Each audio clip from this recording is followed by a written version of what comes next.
సభకు నమస్కారం. వేదిక మీద ఉన్న నా ఆత్మీయ మిత్రులకి, వేదిక ముందు కూర్చున్నటువంటి నా ఆత్మీయ మిత్రులకి, అంతర్జాల సదస్సులో ఎంతో ఓపికగా వింటున్నటువంటి నా ఆత్మీయ మిత్రులకి అందరికీ కూడా ముందు నా వినయపూర్వక నమస్కారం.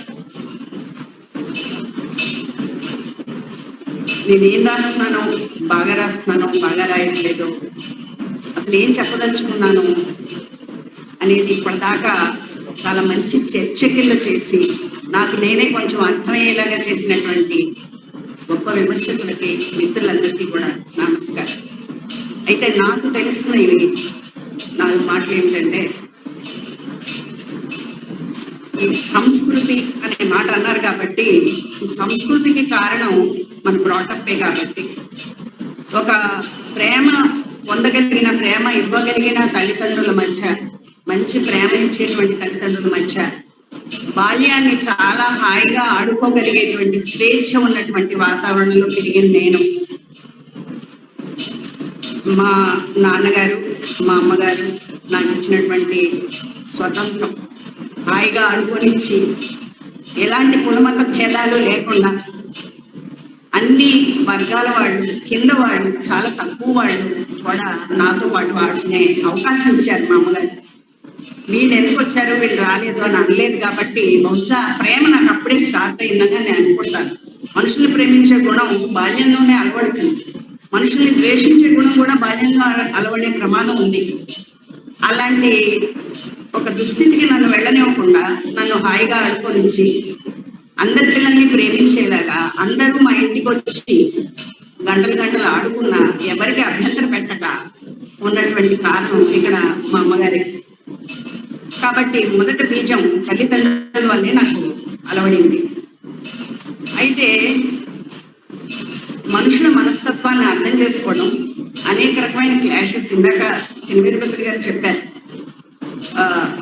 ఆవిడలో కోపాలు, ఆవేశాలు, దుఃఖాలు, పశ్చాత్తాపాలు, లేకపోతే ఏదో ఒక రకమైన ఆల్ హ్యూమన్ ఎమోషన్స్, మానవ సంబంధితమైనటువంటి సంవేదనలన్నింటినీ ఉన్నప్పటికీ కూడా ఆటుపోట్లు అన్నారు. జీవితం అంటేనే ఆటుపోట్లు. కాబట్టి అలాంటి ఆటుపోట్లు నిలబడడానికి ముఖ్యమైన కారణం నేనేమనుకుంటానంటే స్నేహం. సృష్టిలో తీయనిది స్నేహమేనో. 80 ఏళ్ళు పైబడ్డ ఇస్మాయిల్తో కాకినాడలోనే స్నేహం చేశాను. చినవీరభద్రుడి గారి కుటుంబం మొత్తంతో 25 ఏళ్ళుగా నేను స్నేహం చేస్తున్నాను.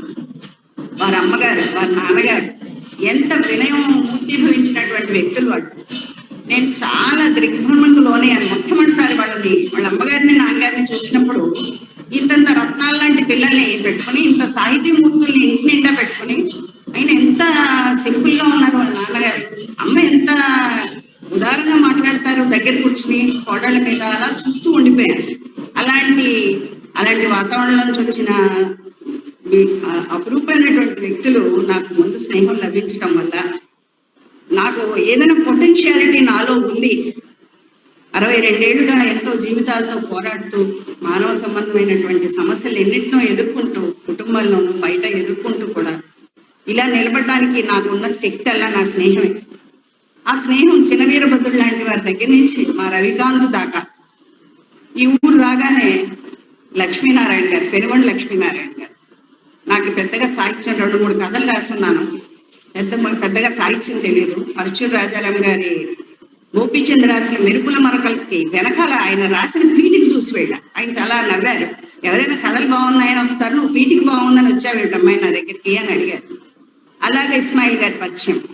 అలాగే ఇస్మాయిల్ గారిని వీరలక్ష్మి గారి గురించి అడిగాను. ఎవరో ఒక అన్నడం గారి కాలేజీలో ఉందిటండి, మీకు తెలుసా అంటే ఆయన చాలా కొంటిగా, ఆయనకి ఎప్పటి నుంచో స్నేహం తెలియనట్టు నాకు అడ్రస్ ఇచ్చారు.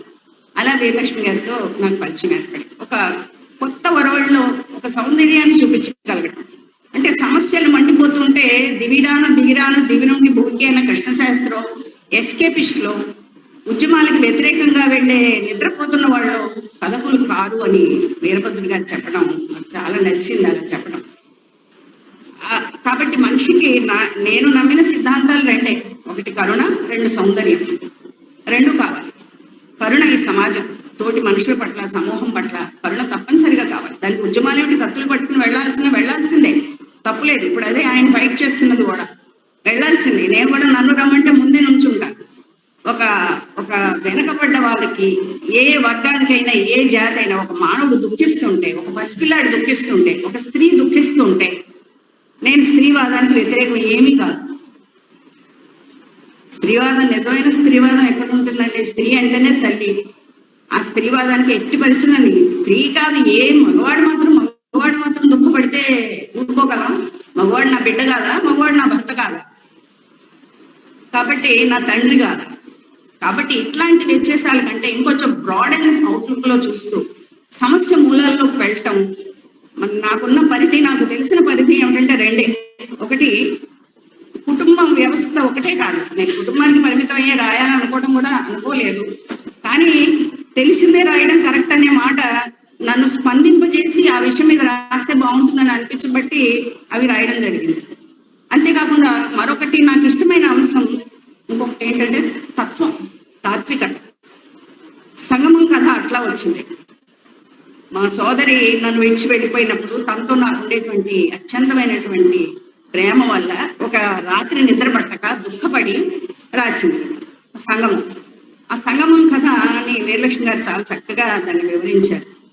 మనిషి సంగమించడమే కదా, ఉన్నన్నాళ్ళు తాను సుఖంగా బతికి నలుగురిని సుఖంగా బతకనిచ్చి ఒక స్నేహధర్మంతోటో ప్రేమ ధర్మంతోటో జీవితాన్ని నడుపుకుని సంగమించడం కంటే ఇంకా మనం ఇంకొకటి లేదు. కాబట్టి ఆ దుఃఖం మాత్రం ఎట్లా నలిపేస్తుందో, మోహ తీవ్రతలు ఎలా బాధ పెడతాయో, మోహం ఎలా వేరో ప్రేమ ఎలా వేరో, ప్రేమ ఎలాంటి నిలకడనిస్తుందో, మోహం ఎలా కుదిపేస్తుందో, ఆ కథ గురించి వీరలక్ష్మి గారు ఇచ్చిన అభిప్రాయం కూడా చాలా చక్కగా ఉంది. ఇట్లా నా స్నేహితులందరూ కూడా, పెనుగొండ లక్ష్మీనారాయణ గారు ఈ ఊరు రాగానే బుక్ ఫెస్టివల్లో ఏదైనా ఒకటి చెప్పమనేవారు.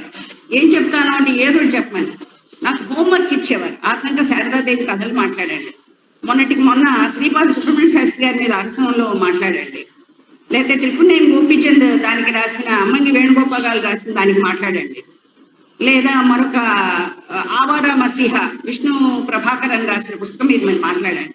ఆ పుస్తకాన్ని నాకు ఒక వారం రోజుల ముందు పంపేవారు ఇంటికి. పలానా రోజులు మాట్లాడి గట్టిగా 10 మంది 15 మంది చాలు సభ, అంతకంటే అక్కర్లేదు.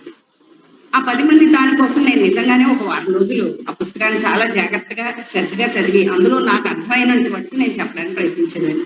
ఇలా ఒక రకంగా మా సోదరులు నాకు ఒక ఉత్సాహాన్ని ఇచ్చి నాలో ఉన్న ఒక ఇంక్విసిటీని పెంచినటువంటి వ్యక్తి పెనుగొండ లక్ష్మీనారాయణ గారు. అలాగే ఇంకొక లక్ష్మీనారాయణ గారు ఇక్కడే, మన సాహిత్య సమాఖ్య లక్ష్మీనారాయణ గారు ఇక్కడే ఉన్నారు. మొట్టమొదట మేము కలుసుకున్నది ఒక అమ్నాస్టీలో కలుసుకున్నాం. అప్పుడు నేనేదో సరదాగా మా వారి మీద నేను రాసిన పోయం, మా శేఖర్ గారి మీద నువ్వంటే నాకు ఇష్టం అంటూ రాసిన పోయం నేను చదివితే చాలా సంబరపడి ఆయన వెంటనే మళ్ళీ దాన్ని విజ్ఞాన మందిలో చదివించారు నా చేత. అలాగా పెన్మాక నాగేశ్వరరావు గారు, ఆయన కథలు రాయట్లేదని నన్ను సతాయించే వ్యక్తుల్లో ఒకరు. 3వ అందం కథకి టైటిల్ పెట్టింది ఆయన. మీరు 3వ అందం అండి, మీరు 3వ అందం గురించి చెప్తున్నారు. ఒక అందం అయిపోయింది కళ్ళు మెచ్చేది, మనసు మెచ్చేది, 2వ అందం అయిపోయింది. ఇక 3వ అందం అంటే ఏమిటి అసలు? 3వ అందం అని పెట్టండి అనేవారు. అలాగా ఆ కథకి టైటిల్ అంటే చాయిస్లెస్ అవేర్నెస్ ని 3వ అందంగా, ఎలాంటి చాయిస్ లేకపోతే మనిషిని మనం ఎంత బాగా ప్రేమించగలమో నాకు అర్థమయ్యాక కథ. అలాగే ప్రయాణం కథలో కూడా మా పిన్ని గారి ప్రేరణతోటి ఆవిడ జీవితంలో జరిగిన సంఘటన నాకు చెప్పారు. హీత్రూ ఎయిర్పోర్ట్ లో ఆవిడ ఫ్లైట్ మిస్ అయినప్పుడు ఆవిడ కంగారు పడ్డారు. పెద్ద ఆవిడ ఆ కంగారు పడ్డ జీవితం. బొగ్గు బస్సులు ఆనాటి కాలంలో 1953-55లో బొగ్గు బస్సులు నడిచేవి. బొగ్గు బస్సుల్లో బొగ్గేసి కేవలం ఒక 60 కిలోమీటర్ల దాన్ని ఇంచుమించు 2 రోజులు ప్రయాణం చేసేవారట వాళ్ళ చిన్నతనంలో. ఇవాళ జెట్ ఫ్లైట్స్ వచ్చేసాయి. 18 hours లో మనం ఖండాంతరాలు దాటి వెళ్ళిపోతుంది. ఇప్పటి నుంచి ఏం మార్పు వచ్చింది అని ఆలోచించాలి. ఇవాళ సాధారణంగా మనం అనుకునేది ఏంటంటే, మనుషులు ఈ టెక్నాలజీ కానీ ఈ మోడర్న్ ఈ ఫాస్ట్ కమ్యూనికేషన్ వీటిల్లో మనుషులు ఒక సున్నితత్వాన్ని కోల్పోతున్నారు అనేటువంటి ఒక క్లెయిమ్ ఉంది, ఒక గొడవ ఉంది. అయితే నాకేమనిపించింది ఆవేళ ఆ సంఘటన విన్నాక, నిజంగానే జరిగిన సంఘటన. రఫీ అనే వ్యక్తి వస్తాడు. అతను ఒక మెడికల్ విద్యార్థి, పరీక్ష రాయడం కోసం హ్యూస్టన్ వెళ్తూ ఉంటాడు.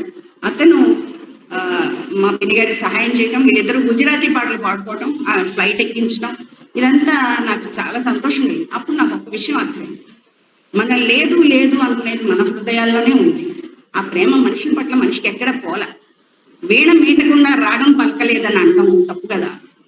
మనిషిని ముందు మనం ప్రేమిస్తే కదా మళ్ళీ ప్రేమ వస్తుంది. మనిషిని నమ్మాలి కదా అసలు అనే అనే ఒక తత్వంతో ఉన్నప్పుడు చాలా స్నేహ మాధుర్యాలు చాలా బాగుంటాయి. దానికి వయస్సు కానీ, జెండర్ కానీ, లేకపోతే వర్గం కానీ ఏది కూడా కాదు అనేది నేను నా జీవితాన్ని, నా చిన్న జీవితంలో, నా చిన్న అనుభవంలో నేను గ్రహించుకున్నటువంటి విషయం ఇది. ఇక వీరభద్రుడు గారు సంగతి, సూర్యుడి గురించి ప్రచారం అక్కర్లేదు, చెప్పాల్సిన అవసరం అక్కర్లేదు. మోహన్ రాగం అనేటువంటి వరల్డ్ స్పేస్ రేడియోలో మోహన్ రాగం అనేటువంటి ఒక ఎపిసోడ్ చేశారు ఆయన. మోహన్ రాగం వస్తుందంటే మా కోడళ్ళు కూడా, వాళ్ళల్లో కూడా నేను, మా చిన్న కోడలు మా ప్రియాంక, అత్తయ్య నాకు కూడా ఈ వరల్డ్ స్పేస్ రేడియో పెట్టించు, నేను రోజు సాహిత్యం వింటాను, నేను రోజు ఈ పాటలన్నీ వింటాను, ఎంత బాగున్నాయి. ఇలా ఇలా వాళ్ళ ఆయన ఇటలీ వెళ్ళాడు. ఇటలీ వెళ్ళిన 4 నెలలు పిల్ల నా దగ్గర ఉంది, చిన్న కోడలు. ఆ 4 నెలలు అది వరల్డ్ స్పేస్ రేడియోని, ముఖ్యంగా వీరభద్రుడు గారి టాక్స్ ని చాలా ఎంజాయ్ చేస్తాం. మున్నాలి గారు మాట్లాడేవారు, వీరభద్రుడు గారు మాట్లాడేవారు, సుందర్రావు గారు మాట్లాడేవారు అందులో. అలాంటి దాన్ని విని ఒక రకమైన చాలా సింపుల్ మనిషి వీరభద్రుడు గారు. నాకు చాలా జిడ్డు కృష్ణమూర్తి గారి బాల్యం నాకు వీరభద్రుడు గారి బాల్యం లాగా అనిపిస్తాయి నాకు. కృష్ణమూర్తి చిన్నతనంలోనే తల్లిని కోల్పోయాడు. చిన్నతనంలోనే వీరభద్రుడు గారు తాడికొండ స్కూల్కి వచ్చేసారు 10 ఏళ్ల వయసులో, చిన్న 12 ఏళ్ల వయసులో. ఆయన ఎలా డ్రాయింగ్ మాస్టర్తో కొన్ని కళలు, కొన్ని మెలకువలు అనేటువంటి ఒక మహా చక్కటి పుస్తకం రాశారు. ఆయన రాసిన పుస్తకాలన్నీ అలాంటివి. అలా రాసినప్పుడు ఆ పుస్తకంలో నాకు ఆయన ఆ చిన్న బాయ్, ఒక 10 year old బాయ్ కనబడుతుంది నాకు అందులో. కృష్ణమూర్తి, జిడ్డు కృష్ణమూర్తి ఫిలాసఫీ చదవాలి కానీ ఫిలాసఫీ వినకుండా ఆయన తల్లిని కోల్పోయిన బెంగ ఆయనలో ఎలా ఉందో, ఆయన బ్రదర్ నిత్యానందుడితో 3 రోజులు ఆయన ఎలా దుఃఖించాడో అది మాత్రమే నన్ను ఆకట్టుకునేది. మిగిలిన ఫిలాసఫీ మా ఆయన ఎలాగో చెప్పేవారు నాకు. విటెన్స్టైన్ గురించి కృష్ణమూర్తి ఏం చెప్పాడు అనేది నా భర్త శేఖర్ గారి వాళ్ళ ఆయన లేకపోవడం నాకు మిస్సింగ్ గా ఉంది. చిన్న ప్రోస్టేట్ సర్జరీ అయ్యి ఒక 20 days అయ్యింది. ఈ సమయంలో ఆయన 5-6 గంటలు శ్రమ కూర్చి నేను ఇక్కడికి తీసుకొచ్చి ఆయన్ని బాధ పెట్టడం నాకు ఇష్టం లేక ఆయన నాతో రాలేదు. నేను గుంటూరు నుంచి వచ్చి, హైదరాబాద్ నుంచి వచ్చి 2 రోజులు అయిందండి. సర్జరీ కోసం అక్కడ ఉంటున్నాను అన్నమాట. ఈవేళ ఆయన లేకపోవడం నాకు కొంత బాధగానే ఉంది. అలాగే ఈ మిత్రులందరూ కూడా, రవికాంత్ నాతో రోజు 1 గంట 2 అయ్యాక కథల గురించి మాట్లాడేవాడు. పిల్లాడికి చాలా ఆత్మీయత, అమ్మ అని పిలిచేవాడు, నన్ను అమ్మనే పిలిచేవాడు. అసలు మా ఎపెక్స్ లో పిల్లలందరూ కూడా నాకు అలాగే అనిపించేవారు. అంత దగ్గరతనం వల్ల ఒక 14 సంవత్సరాలు నేను పాఠాలు చెప్పడానికి వెళ్ళలేదండి. వాళ్ళతో ఉండే సాన్నిధ్యాన్ని ఎంజాయ్ చేశాను. వాళ్ళతో ఉండే ప్రేమని, వాళ్ళకు ఉండే కష్టాలని, వాళ్ళకు ఉండే చిన్న సమస్యల్ని పంచుకోవడం, ఆ ఉత్సాహం వాళ్ళ దగ్గర ఉండటం వల్ల నాకు కూడా ఎంతో ఉత్సాహం పెరిగి వాళ్ళ నుంచి నేను ఎన్నో విషయాలు నేర్చుకున్నాను. కథలు రాయడం అనేది ఒక సాధన. గొప్ప కథలు రాసేసేవారు ఎవరు అనుకోరు. సహజంగా పువ్వు వికసించినంత సహజంగా కథ రావాలి. దానికి మంచి పర్సెప్షన్ ఉండాలని నాకు తెలుసు. మంచి పరిశీలన ఉండాలి, మంచి చదువరై ఉండాలి, మంచి పరిశీలన ఉండాలి. ఇలాంటప్పుడు మంచి కథలు వస్తాయి. అలాంటి ఆశతో ఏమైనా 2-3 నేను చాలా స్లోగా, చాలా తక్కువ రాశాను. ఎప్పుడో 10 ఏళ్ల క్రితం రాసిన మళ్ళీ ఇప్పుడు రాయడం. దీనికి కారణం జీవితాన్ని ఒక కథ కింద బాగా ఆస్వాదించడం వల్ల ఆ కాగితాలు, అక్షరాలన్నీ పేపర్ మీద అన్ని రాలేదేమో, అది కూడా ఒక కారణం కావచ్చు. ఈ సందర్భంగా నా మిత్రులందరికీ నేను మిస్ అవుతున్నాను. ఇక్కడ ఉన్నటువంటి వల్లూరు శివప్రసాద్ గారు అమరావతి పబ్లికేషన్స్ ద్వారా ఈ పుస్తకం వేశారు. నేను పుస్తకం వేస్తానండి, 4 కథలు ఉన్నాయి నా దగ్గర అనగానే ఆయన చాలా శ్రద్ధ తీసుకుని మంచి ఆర్టిస్ట్ చైతన్య గారి చేత, పాప ఆయన లేరు ఇప్పుడు, ఆ చైతన్య గారి చేత బొమ్మ వేయించి ఆ పుస్తకాన్ని అందంగా తీర్చి నాతో ఫోన్ చేస్తూ ఇలా నన్ను నేర్పుతూ, నాకేవో విషయాలు తెలియనివన్నీ చెప్తూ కూడా ఇట్లా చాలా సన్నిహితంగా ఉన్నారు. ఇక నిజంగా చెప్పాలంటే ఎవరు దృష్టిని బట్టి వాళ్ళు చూస్తాం. ఇప్పుడు రవి నాకు పిల్లళ్ళ కనిపిస్తాడు. వీరభద్రుడు గారు చాలా అద్భుతమైనటువంటి వ్యక్తిత్వం ఉన్నటువంటి, చాలా చిత్రమైన వ్యక్తి. చాలా కొద్ది మంది కంటే ఆయన ప్రతిభావంతుడు అని గ్రహిస్తారు. ఎందుకంటే 35 పుస్తకాలు రాశారు. మంచి బొమ్మలు వేస్తారు, అద్భుతమైన చిత్రకారుడు ఆయన. ఆయన ఇంటికి వెళ్ళినప్పుడు ఆశ్చర్యపోయాను నేను ఆ చిత్రాలు చూసి. మంచి అద్భుతమైన పెయింటింగ్స్ వేస్తారు ఆయన. మంచి చిత్రకారుడు, మంచి కవి, మంచి భర్త, మంచి కుమారుడు, మంచి స్నేహితుడు, మంచి ఉద్యోగి. కాబట్టి ఇవాళ ఎన్ని కష్టాలు అనుభవిస్తున్నారు. మంచి ఉద్యోగి. కాబట్టి నిష్కర్షగా నిష్కామంగా చేయగలిగేటువంటి సత్తా ఉన్న ఆఫీసర్లో ఆయన ఒకడు. ఆయన గురించి తెలిసినటువంటి మనుషులు ఎవ్వరికి కూడా ఎలాంటి ఒక్క ఆఫీసర్ కూడా ఎలాంటి డౌట్ రాదు ఆయన మీద. అలాంటి వ్యక్తి ఆయన సొంత ఇల్లే కట్టుకోలేదు ఇప్పటిదాకా ఆయన, అలాంటి వ్యక్తి. కాబట్టి నా అదృష్టం ఏంటంటే కేవలం లక్కండి, అలాంటి వాళ్ళు నా మధ్యలోకి వచ్చి నన్ను ఎదిగింపజేసి నాకు అర్థమయ్యేలా చెప్పి నా స్నేహాన్ని కొంచెం మంచి తల్లిదండ్రులు ఉండటం నా మొదటి అదృష్టం. మంచి సహచరుడు మా శేఖర్ గారు నన్ను ఎదగనిచ్చారు. పడిపోయినందుకు కాదు, పడిపోవడం ఏమిటో నేర్పినందుకు నేను ఆయన కృతజ్ఞురాలని. అంతేకాదు నా చెయ్యి పట్టుకుని స్నేహధర్మం అంటే ఏంటో చాలా గర్వంగా, చాలా కొద్ది జంటలు మాత్రమే ఉంటాయి, అలాంటి ఔన్నత్యం కలిగినటువంటి వ్యక్తి నా భర్త. ఆయన గురించి మన వీరభద్ర గారి ఫేస్బుక్ లో చక్కటి ఆర్టికల్ రాశారు. ఎంతో కష్టపడి శోధించింది ఆయన ఒక వాక్యంలో చెప్పారు, లింగ్విస్టిక్ ఫిలాసఫీ గురించి అని చెప్పారు. అది దాచి నేను లోపల భద్రంగా దాచుకున్నాను. కాబట్టి అలాంటి ఒక అర్థం చేసుకోగలిగి నన్ను నడవనిచ్చి నా జీవితాన్ని నేను జీవింపజేసేలాగా, నేను వెలిగేలాగా, నడిచేలాగా నా నిర్ణయాలు తీసుకునే శక్తి నాకు ఇచ్చినటువంటి మా భర్త నా శేఖర్ గారికి ఇట్స్ ఆల్ మై లక్. ఆయన ఉండటం ఒకటే అదృష్టం. ఇంతమంది మిత్రులు ట్రావెల్ సాంబశివరావు గారు ప్రేమగా 2 పేజీలు ఉత్తరం రాశారు. మా హరినారాయణ ఇక్కడే ఉన్నాడు, తను కూడా కాస్త 9 అయ్యి నేను ఎపెక్స్ నుంచి ఇంటికి వెళ్ళడానికి నాకు ఆటో దొరకదేమో, నేను చీకట్లో అవస్థ పడతారేనని పవన్ నారాయణ గారి అబ్బాయి థియోసాఫికల్ సొసైటీ వాళ్ళ ఫాదర్ అన్ని కట్టించిన వ్యక్తి, ఆయన గొప్ప వ్యక్తి. ఆయన వెంటనే స్కూటర్ తీసుకొచ్చి గుమ్మం ముందు పెట్టేసేవాడు. మేడం రండి 9 అయిపోయింది, మిమ్మల్ని ఇంటి దగ్గర దింపేస్తాం. ఎవరికి దొరుకుతారండి ఇలాంటి వాళ్ళు? పాఠాలు చెప్పడమా టీచర్లు అంటే? కేవలం పాఠాలు చెప్పడం తల్లి అంటే అంతేనా? ఇంకొక విషయం నేను కృతజ్ఞత ఎక్కడ చెప్పుకోవాలంటే వీరభద్రుడి గారికి, ఈ కథలు కేవలం చేదస్థాలుగా కుటుంబం అని, భర్త అని, భార్య అని చేదస్థాలుగా ఆవిడ రాయలేదు. ఒక సాంప్రదాయాన్ని నిలబెట్టుకోవడం కోసం కూడా ఆవిడ రాయలేదు. అందులోని సారాన్ని అర్థం చేసుకుని, ఎందుకంటే అందరూ బాగుండాలి కాబట్టి. కుటుంబంలో ఒక వ్యక్తి తెలివి తక్కువ వాడు ఉంటాడు, ఒక వ్యక్తి ధనం లేనివాడు ఉంటాడు, కెపాసిటీ లేనివాడు ఉంటాడు, అందహీనులు ఉంటారు. వాళ్ళందరినీ ఎవరు కాపాడతారండి? నాకు చాలా ఆశ్చర్యం. మా చిన్నతనంలో నెక్కెండి సుబ్బారావు గారని ఆయనకి బొమ్మిడాల కృష్ణమూర్తి గారు అవార్డు ఇచ్చారు. ఆయన ఇంట్లో నేను చూసేది 6 అన్నదమ్ములండి వాళ్ళు. అయితే లాస్ట్ బ్రదర్ మెంటల్ రిటార్డెడ్. ఒక చిన్న నిక్కరేసి కూర్చోబెట్టేవారు. ఒకే ఒక సిస్టర్ ఉండేది. ఆ సిస్టర్ ఏం చేసేది, తలని పోసి కొత్త బట్టలు వేసి పండగ వస్తే వాళ్ళ అన్నని అన్నం ఆవిడే పెట్టాలి, ఆ చెల్లి పెడితేనే తినేవాళ్ళు. అందుకని పెళ్లి అయిపోయాక ఈయన్ని కూడా చెల్లితో పంపించారండి. ఎంత ఔదార్యం చూడండి. వాళ్ళు తీసుకున్నారు ఈయన పాప మాటలు రాని మెంటల్లీ రిటార్డెడ్ ఆయన్ని అత్తవారి ఒప్పుకున్నారు. మా పాప పెట్టకపోతే అన్నం తిండు, కాబట్టి కాశీ అని మీరు కూడా తీసుకెళ్లాలంటే ఆవిడతో వెళ్ళాడు. అలాంటి కుటుంబాలు చూశాను నేను, అలాంటి అద్భుతమైన కుటుంబాలు నేను చూశాను. మా ఇల్లు చూడటమే కాదండి, బయట ఎన్నో అద్భుతమైన మంచి కుటుంబాలు నేను చూశాను. ఎవరికైనా మదర్ తెరిసా ఒక మాట ఉంది, డబ్బు లేకపోతే, డబ్బు చాలా మందికి అక్కర్లేదు, మీకు డబ్బు ఇస్తానంటే వెళ్ళి రమ్మంటారు, కానీ ప్రేమ అక్కర్లేని వాళ్ళు ఎవరు లేరండి ఈ ప్రపంచం. ప్రేమ అక్కర్లేని వాళ్ళు ఎవరు లేరు. కాబట్టి ప్రేమ కావాలి, మనకు కావాలి, వాళ్ళకి కూడా కావాలి. కాబట్టి ఒక మనిషిలోని దీన్ని కనుక తట్టి లేపగలిగితే ఆ కుటుంబమే కాదు, అందరూ కూడా సంతోషంగా ఉంటారు. క్లాషెస్ రామను, సిద్ధాంత భేదాలు లేవని నేను అన్ను, వాటిని చూస్తూనే మనం నడవాల్సిన అవసరం ఉంది.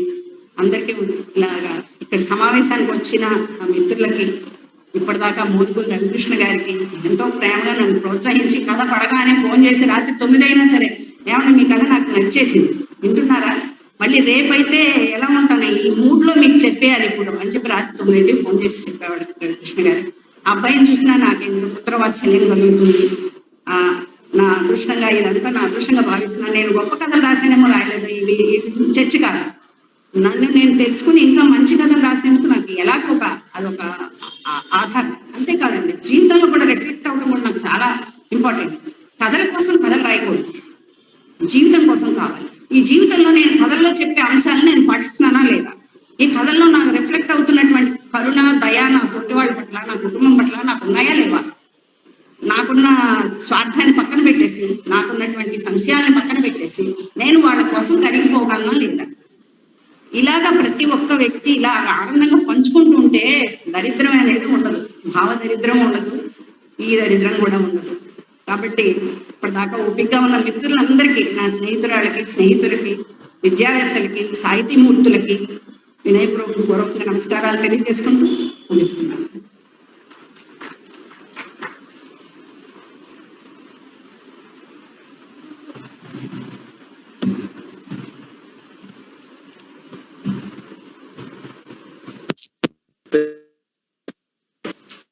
ఈ కథలు రాసిన నేపథ్యాలు ఇంకా మనతో చిత్రించగలరు కానీ చాలా చూడలేదు కదా.